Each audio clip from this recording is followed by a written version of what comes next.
This bread right here is the sole reason why Skycrab managed to get the Minecraft speedrunning world record of 6 minutes and 39 seconds. Not only did it save him from death when zero cycling the dragon, but it also prevented him from hunger resetting just seconds earlier, which would have taken the record right out of his hands by over 11 seconds. But in order to understand how bread decided the fate of a world record, we need to start with how this run first began, when Skycrab first loaded into the seed on a seemingly useless island surrounded by ocean.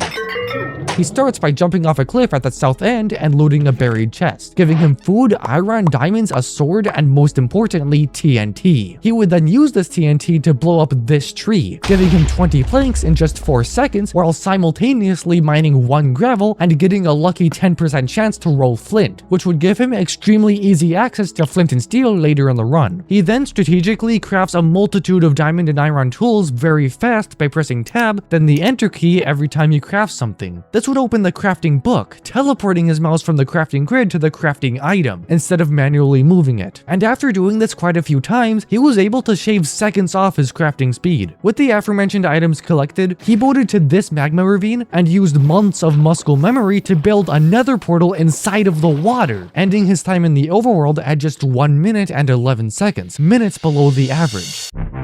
Upon entering the nether, Skycrab spawns right next to a giant bastion remnant, luckily getting some of the best placement possible. Instead of testing his luck with the first part, he decides to pile up to the farther end, and when he's there, he digs himself into a hole, robs the piglins of their gold, and runs into another hole to evade them. Then he gives the stolen gold back to the piglins, and they fall for the scam, giving him an abundance of trinkets. Unfortunately though, he gets just 10 ender pearls, and only 19 obsidian, which is extremely unlucky for a run like this. Normally the goal is 12 or more. No matter though, because he manages to get 33 total obsidian and 5 ender pearls later in the bastion, leaving with a total ender pearl count of 15. But this is still extremely high risk, because there's a very high chance that he needs 12 of them for a portal and approximately 3 pearls for the zero cycle he plans on doing, which leaves absolutely no room for pearls anywhere else in the entire run, including anywhere in the Nether or Overworld. And for those who don't know what a zero cycle is, I'll explain at the end. However, despite all the precautions regarding the ender pearls, about 3 seconds later he throws one anyway. Now the run is at an even higher risk, since he now needs to hope for 1 eye of ender to already be filled in the portal, which isn't guaranteed. But that's something that future Skycrab has to worry about. For now, he's traveling to a fortress, which is actually surprisingly close, just about 60 blocks away from the previously established bastion. This is extremely lucky world generation, but extremely unlucky bartering rate so far. And to make it even worse, when he kills his first blaze, he gets 0 rods.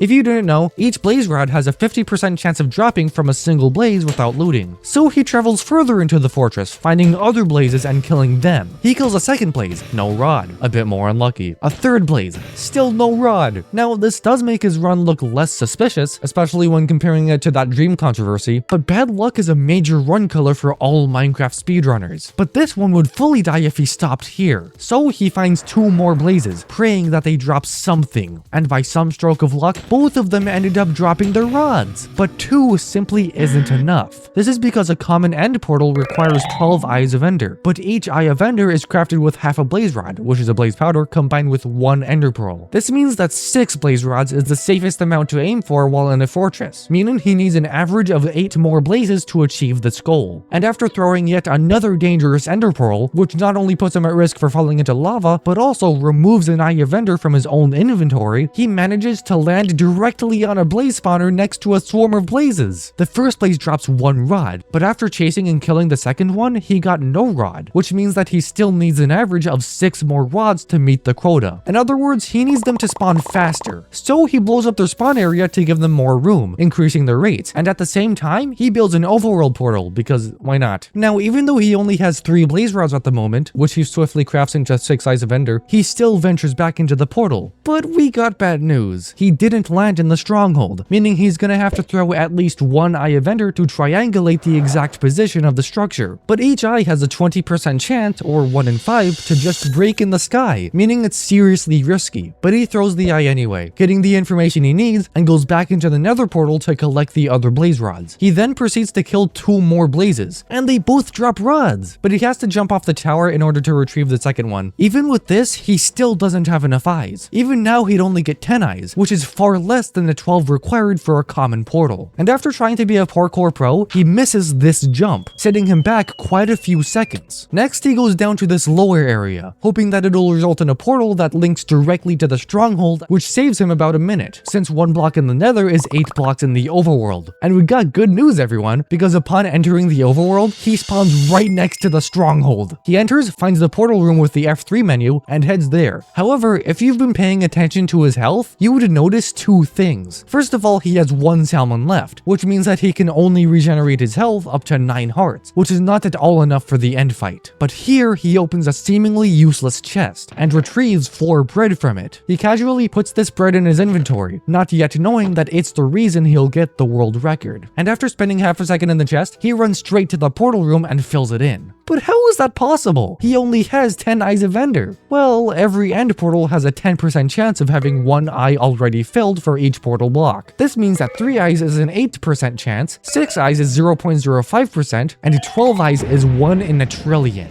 But Skycrab somehow gets the luckiest run in his entire life, scoring 2 pre-generated Eyes of Ender. After realizing this incredible stroke of luck, he decides to craft his 2 blaze rods into 4 blaze powder, combines that with ender pearls to give himself 10 Eyes of Ender, and completes the ender portal with none to spare. After instantaneously getting teleported to the end, he throws 1 of his 3 last ender pearls to the main island. Then he throws another one going to the obsidian tower. Finally, he uses his very last pearl to get on top of the tower, building a staircase leading directly to the Ender Dragon's current position, opening her up for a 0 cycle. 0 cycles are when speedrunners tower to a specific Y level while already on an obsidian pillar, then placing explosion-resistant blocks, like respawn anchors, and placing beds to explode the dragon to death. If we go back to Skycrab, he places a bed, explodes it, and damages about 1/5 of the dragon's total health. Then he eats some of his stolen bread, healing himself to just enough hearts that he survives the bed bombing all the way, and after exploding 4 more beds, he defeats the Ender Dragon.